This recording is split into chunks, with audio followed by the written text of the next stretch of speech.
పెళ్లి ఎప్పుడు చేసుకుంటావురా? జాబ్ వచ్చినాక చేసుకుంటా. నీకు జాబ్ ఎప్పుడు వచ్చోదురా? ఇంటర్వ్యూలో సెలెక్ట్ అయినాక. ఇంటర్వ్యూలో సెలక్షన్ ఎప్పుడైతావు? అది మన చేతుల్లో ఉండదు. ఏమి? నేను ఎంత మంచిగా వాళ్ళు అడిగిన దాని ప్రశ్నలకు సమాధానం చెప్పినా కూడా వాళ్ళు సెలెక్ట్ చేయాలనుకుంటేనే చేస్తారు. అవునా? నువ్వు ఎప్పుడు చేసుకుంటావురా పెళ్లి? ఉద్యోగం ఉంటే చేసుకుంటా, లేకుంటే లే.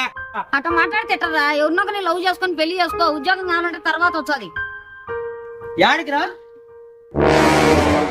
ఒరే నువ్వన్నా చెప్పురా వానికి. ఉండుకా నేను చెప్తా. రే తొందరగా పెళ్లి చేసుకోరా, ఇంట్లో వాళ్ళని ఎందుకు బాధ పెడతావు? నీ అక్క నీ చేసుకుంటా. ఉద్యోగం లేకపోతే నీకెవరిచ్చారా? ఇంకా చాలరా, మా ఇంట్లో వాళ్ళు అనుభవిస్తున్న కష్టాలు మళ్ళీ ఈ కష్టాలు కొని తెచ్చుకోవాల్సిన అవసరం లేదు. జాబ్ ఉండి కూడా విడాకులు తీసుకునే వాళ్ళు చాలా మంది ఉన్నారా.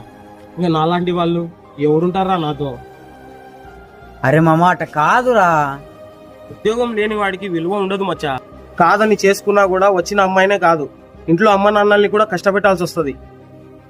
ప్రేమ పుట్టడానికి డబ్బులు అవసరం లేదు మచ్చా, కానీ ఆ ప్రేమను కాపాడుకునే దానికి డబ్బులు ఖచ్చితంగా అవసరం.